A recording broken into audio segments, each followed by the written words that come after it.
أعوذ بالله من الشيطان الرجيم بسم الله الرحمن الرحيم أولم يتفكروا في أنفسهم ما خلق الله السماوات والأرض وما بينهما إلا بالحق وأجل مسمى وإن كثيرا من الناس بلقاء ربهم لكافرون۔ کیا انہوں نے اپنی فطری مطالبات میں کبھی غور نہیں کیا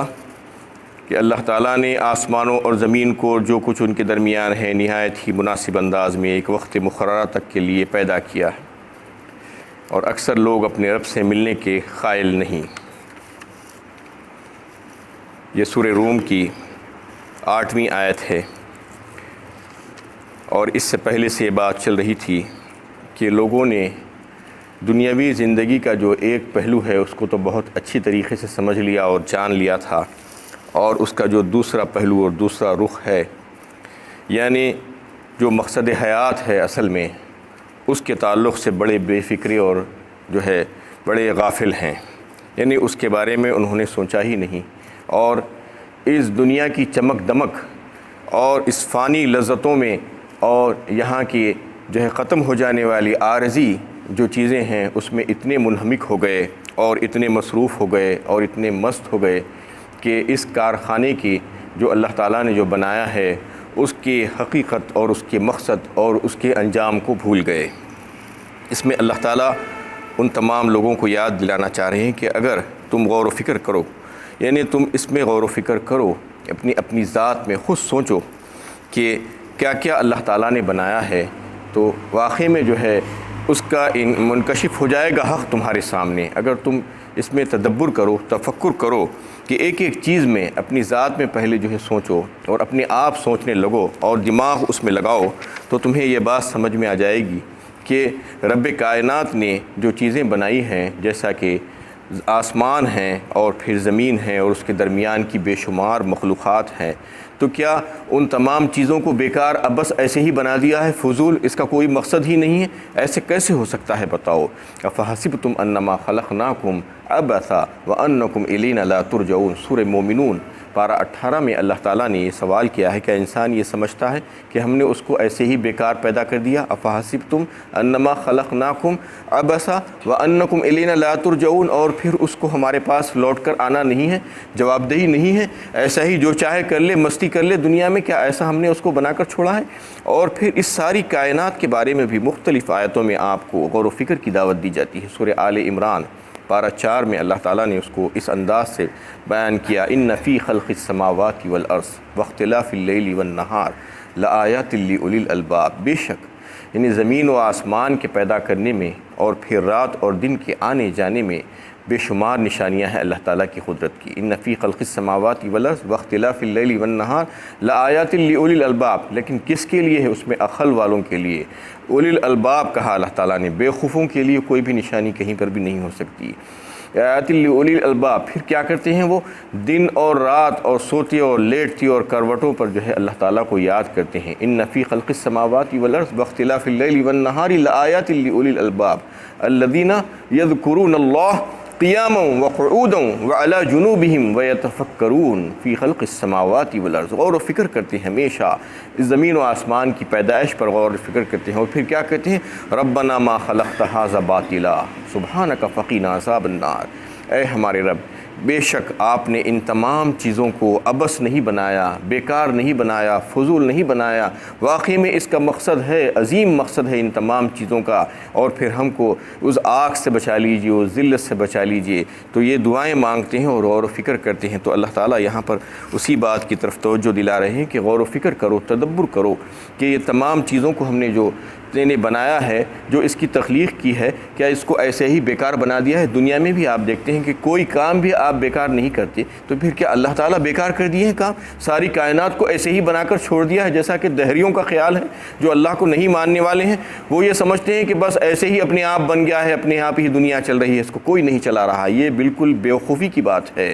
دنیا میں چھوٹی سے چھوٹی چیز ایسے ہی نہیں بنتی، ایسے ہی نہیں چلتی، کوئی بے مقصد کام نہیں کرتا، تو پھر اللہ تعالیٰ بے مقصد کام کیسے کریں؟ اتنی بڑی کائنات ایسے کیسے بن گئی اور پھر ایسے کیسے چل رہی ہے اور پھر اس کا کوئی مقصد نہیں ہے؟ یہ بات غلط غلط ہے، یہ عقیدہ غلط ہے۔ اللہ تعالیٰ یہ بتانا چاہ رہے ہیں اس کو ہم نے بنایا ہے، ہم نے اس کی تخلیق کی ہے اور بامقصد طریقے سے اس کی تخلیق کی ہے، اور اس میں ہزاروں حکمتیں ہیں اور حکمت کے تحت ہم نے بنایا ہے۔ اس طریقے سے اس میں تم اگر غور و فکر کرو گے تو تم کو معلوم ہوگا، پھر اس کے بعد تم اس رب کائنات کی طرف متوجہ ہو جاؤ گے۔ اگر تم اس میں غور و فکر کرو گے، اس کی نشانیوں پر اور اس کی دی ہوئی نعمتوں پر تم غور کرو گے، تو تم کو معلوم ہوگا کہ اس کا بنانے والا کون ہے، اس کا دینے والا کون ہے، اس کا پیدا کرنے والا کون ہے۔ جب اس کی معرفت تم کو حاصل ہو جائے گی تو پھر تم اس کے بارے میں سوچو گے کہ میرا رب کیا چاہتا ہے، میرا خالق و مالک جو ہے کن چیزوں سے راضی ہوتا ہے اور کن چیزوں سے ناراض ہوتا ہے،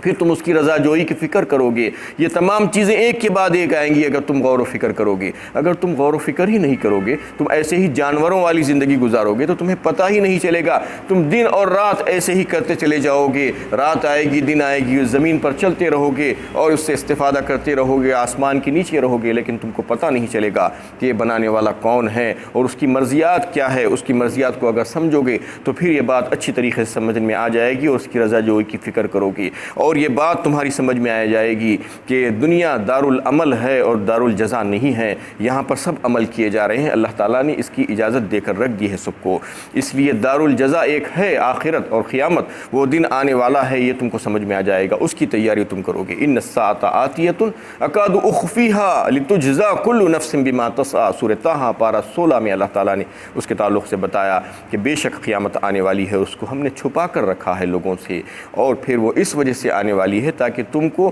ہر عمل کرنے والے کو اس کی جزا ملے مکمل طور پر۔ کیونکہ دنیا میں آپ دیکھتے ہیں کہ دنیا میں تو بہت سے ایسے چور اچکے اور بدماش قسم کے لوگ بڑی خوش و خرم زندگی گزارتے ہیں اور بڑے جو ہے باعزت زندگی گزارتے ہیں، کیونکہ وہ جو ہے جھوٹ اور جو ہے ان کی ساری چیزیں جو ہے جھوٹ پر قائم ہوتی ہے، اور کئی مسا اوقات ایسا دیکھنے میں آتا ہے کہ اچھے اور نیک لوگ تکلیفوں اور پریشانیوں میں ہوتے ہیں، تو پھر آخر اس کا فیصلہ کب ہوگا؟ یہ فیصلہ اسی دن ہوگا، قیامت کے روز، جو آخرت کہلائے گی اور قیامت کہلائے گی، تو اس میں اللہ تعالیٰ ان تمام چیزوں کے فیصلے کر دیں گے۔ یہ بات اس میں بتا دی جا رہی ہے، تم غور و فکر کرو اور کر کے سوچو تو صحیح کہ یہ تمام چیزیں ہم نے جو ہے بیکار اور ابس نہیں بنایا ہے۔ اولم یسیروا فی الارض فینظروا کیف کان عاقبۃ الذین من قبلہم كانوا اشد منهم قوة واثاروا الارض وعمروها اکثر مما عمروها وجاءتهم رسلهم بالبینات فما كان الله ليظلمهم ولكن كانوا انفسهم يظلمون۔ کیا یہ لوگ زمین پر چلے پھرے نہیں ہیں؟ کاش کہ وہ اپنے سے پہلے کے لوگوں کا انجام دیکھ لیتے کہ نافرمانی کے نتیجے میں کس طرح تباہ و تاراش کر دیے گئے۔ وہ ان سے زور و قوت اور شان و شوکت میں بڑے ہوئے تھے اور انہوں نے زمین کو خوب جوتا تھا، بھرپور فائدہ اٹھایا تھا، اور جتنا انہوں نے اس کو آباد کیا اس سے زیادہ انہوں نے اس کو ترقی دی تھی، اور رسول ان کے پاس کھلے معجزات کے ساتھ آئے تھے۔ اللہ نے ان پر ظلم نہیں کیا لیکن وہ اپنے آپ پر ظلم کرتے تھے۔ اس میں اللہ تعالیٰ نے پھر غور و فکر کی دعوت دی رہے ہیں، اور اس طریقے سے کہ تم زمین میں چل پھر کر دیکھو تو صحیح، تمہیں پتہ چلے گا کہ پچھلی قومیں کیسی کیسی تھی جن کو ہم نے جو ہے آباد کیا تھا۔ مکے والوں سے خطاب ہے اصل میں اس میں، اور بتایا جا رہا ہے کہ اے مکے والو، تمہارے پاس تو جو ہے ایسی زمین ہے، تم ایسی سرزمین میں رہ رہے ہو جہاں پر کسی قسم کی کوئی زراعت نہیں ہے، کوئی باغات نہیں ہے، کوئی چشمے نہیں ہیں، وہ بنجر زمین ہے اور پتھریلی زمین ہے، اور تو ہے تمہارے پاس کوئی تجارت نہیں ہے، تمہارے پاس عیش و عشرت کے جو ہے سامان نہیں ہے، اور بڑی بڑی عمارتیں نہیں ہیں۔ یہ سب چیزیں تم جب تجارتی سفر پر تم جاتے ہو تو اس میں غور و فکر کرو۔ ملک شام جاتے ہو، ملک یمن جاتے ہو تو وہاں پر جا کر دیکھو کہ ہم نے ان کو تصرفات کے بارے میں جو ہے کیسا سلیقہ بخشا ہے، کیسا انہوں نے زمین کو کھودا، اس سے پانی نکالا اور پھر اس سے جو ہے زمین کو سیراب کیا، اس سے باغات کو جو ہے سیراب کیا، اور پھر جو ہے زمین کو کھود کر اس کے جو ہے اس میں سے جو خزانے تھے اس کو نکالا، اس میں کے جو معدنیات تھے اس کو نکالا، سونے چاندی کو نکالا اور دیگر معدنیات کو نکالا، اور پھر لوگوں کو جو ہے اس سے استفادے کا موقع دیا، اور تمام جو ہے تعمیرات کی اور عیش و عشرت کی زندگی انہوں نے گزاری۔ یہ تمام چیزیں جو ہے کرتے کرتے وہ ایسے منہمک ہو گئے، ایسے مست ہو گئے دنیا میں کہ آخرت کو بھلا بیٹھے، اپنے خالق اور مالک کو پہچاننے سے انکار کر دیا۔ تو اس وقت اللہ تعالیٰ نے ان کے پاس پیغمبروں کو بھیجا، ان کی یاد دہانی کے لیے آسمانی کتابوں کو بھیجا گیا، نازل کیا گیا ان کے پاس، لیکن وہ تمام چیزوں کو بھی انہوں نے بازو رکھ دیا اور ان کی باتوں کو تسلیم نہیں کیا۔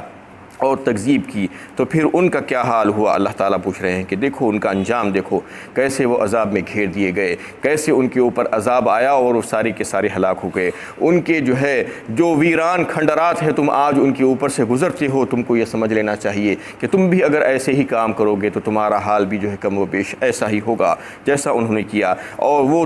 تمہارے مقابلے میں بہت بڑے طاقتور تھے، اور اللہ تعالیٰ نے ان کو بہت سی قوت عطا فرمائی تھی، شان و شوکت ان کو جو دی گئی تھی تم سے بہت زیادہ دی گئی تھی، مال اور اولاد میں اور دوسری دیگر چیزوں میں ان کو بہت سی چیزیں ان کو عطا کی گئی تھی، لیکن اس کے باوجود جب انہوں نے نافرمانی کی تو پھر اللہ کا عذاب جب آیا تو کوئی ان کو نہیں بچا سکا۔ یہ اللہ تعالیٰ اس میں دکھلانا چاہ رہے ہیں اور بتانا چاہ رہے ہیں کہ تم غور و فکر کرو ان چیزوں میں، اللہ تعالیٰ نے جو چیزیں پیدا کی ہیں، اللہ تعالیٰ کی جو قدرت کی نشانیاں ہیں اس پہ غور و فکر کرو تو تم کو تمہارے سامنے یہ حقائق منکشف ہو جائیں گے، اور تم کو یہ بات سمجھ میں آ جائے گی کہ کائنات بیکار نہیں ہے، عبث نہیں ہے، تمہارا دنیا میں آنا بیکار اور فضول نہیں ہے، بلکہ اس کا ایک مقصد ہے، اس مقصد کے تحت اگر تم اپنی زندگی گزارو گے تو تم کو فائدہ ہوگا۔ ایک بہترین بات اللہ تعالیٰ نے سورہ آل عمران میں ایک آیت میں یہ ساری چیزوں کا نقشہ کھینچا ہے اور بتا دیا ہے کہ دیکھو تم غافل انسان، تم چونک جاؤ، ابھی کل نفس ذائقۃ الموت وَإِنَّمَا تُوَفُّونَ أُجُورَكُمْ يَوْمَ الْقِيَامَةِ فَمَنْ زُحْزِحَ عَنِ النَّارِ وَأُدْخِلَ الْجَنَّةَ فَقَدْ فَازَ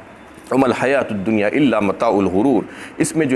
5 حقائق کو اللہ تعالیٰ نے واضح فرمایا ہے کہ دیکھو یہ تمام چیزیں ہیں جس کو تم جانتے ہو اور سمجھتے ہو، اور یہ حقائق ہیں، اور دنیاوی زندگی اور پھر اخروی کامیابی کے لیے جو ضروری ہے اس کو سمجھنے کی کوشش کرو۔ سب سے پہلے چیز اللہ تعالیٰ نے جو بتائی ہے کہ کل نفس ذائقۃ الموت، تم کو یہ بات معلوم ہے اور یہ اٹل حقیقت ہے کہ موت آنی ہے ہر ایک کو، اور ہر ایک مرتا ہے، ہر ایک کو مرنا ہے، ایک چھوٹے سے چھوٹا بچہ اور ایک بڑا آدمی، ایک عالم اور ایک جاہل، ایک مومن ہو یا کافر ہو، سب کو یہ پتہ ہے کہ اس کو مرنے کا ہے۔ حتیٰ کہ دہریہ بھی جو اللہ کو نہیں مانتا وہ بھی اس بات کو مانتا ہے کہ مرنا ہے اس کو، اور مر کر جانا ہے، اور خبر کے تاریک گڑھے میں جا کر پڑ جانا ہے مجھے بھی، یہ بات کو سب تسلیم کرتے ہیں۔ تو جب مرنا ہے تو پھر مرنے کے بعد کی تیاری کیسی ہونی چاہیے؟ اللہ تعالیٰ بتا رہے ہیں کل نفس ذائقۃ الموت وَإِنَّمَا تُوَفُّونَ أُجُورَكُمْ يَوْمَ الْقِيَامَةِ۔ اس کے دوسری حقیقت اللہ تعالیٰ نے کھول دی، یعنی یہ کہ تم مرنے کے بعد دوبارہ زندہ کیے جاؤ گے، یہ بات اچھی طریقے سے سمجھ لو۔ اور یہ مسلمانوں کا اور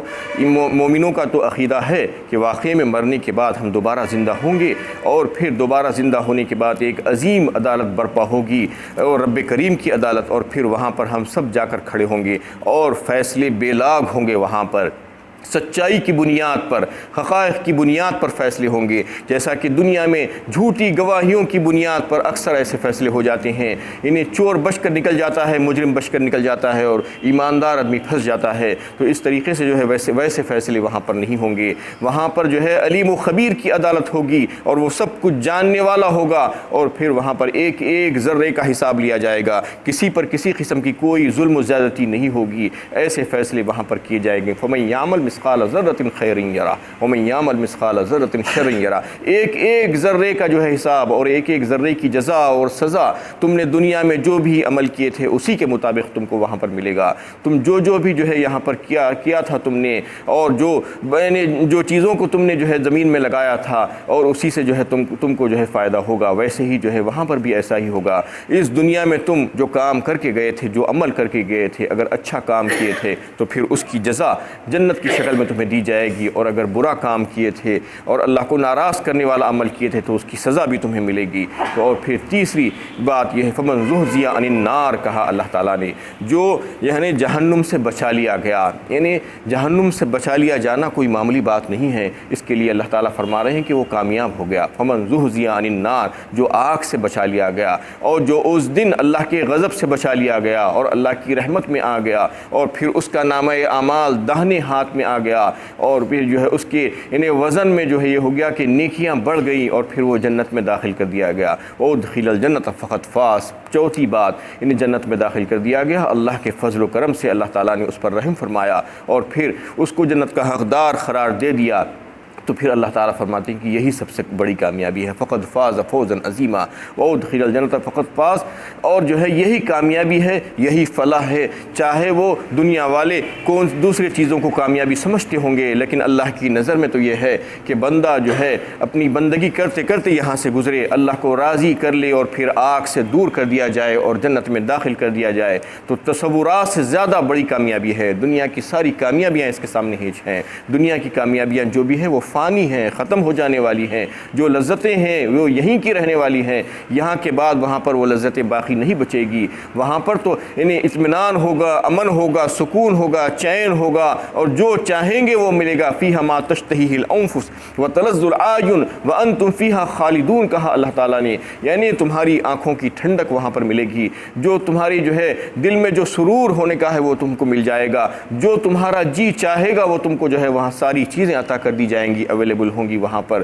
کسی چیز کی کوئی کمی نہیں ہوگی، رب کریم ناراض نہیں ہوں گے، اور ہمیشگی کی زندگی ہوگی، تمہیں وہاں سے نکالا نہیں جائے گا۔ وہ سب سے بڑی کامیابی ہے۔ اللہ تعالیٰ فرماتے ہیں وَمَا الْحَيَاةُ الدُّنْيَا إِلَّا مَتَاعُ الْغُرُورِ، اور پانچویں بات اس آیت میں جو ہے فرما دی گئی کہ دنیا کی زندگی جو ہے وہ سراسر فریب ہے، دھوکہ ہے۔ تم اس کو جو سمجھ رہے ہو کہ یہ حقیقی زندگی ہے، یہ حقیقی زندگی نہیں ہے، یہ عارضی زندگی ہے۔ یہاں تم کو جو ہے چند دنوں کے لیے بھیجا گیا ہے، اور یہاں پر شیطان کے دل فریب اور جو ہے حسین جال پھیلے ہوئے ہیں۔ جو کوئی اس سے بچ کر اپنا دامن بچا کر یہاں سے نکل گیا وہی کامیاب ہو گیا، وہی خوش نصیب ہے، اور جو اس میں الجھ گیا وہ ناکام اور نامراد ہوا۔ تو اس سے بچنے کے لیے اللہ تعالیٰ نے فرما دیا کہ تم میرے قریب آ جاؤ، میری معرفت حاصل کرو، میرے یعنی نشانات جو ہیں، قدرت کی جو نشانیاں ہیں اس میں غور و فکر کرو، اور غور و فکر کر کے تدبر کر کے اس کو سمجھنے کی کوشش کرو، اور مجھ کو راضی کر لو۔ مجھ کو اگر راضی کر لو گے تو تمہارا مقصد حیات تم سمجھ گئے، اور اس سے جو ہے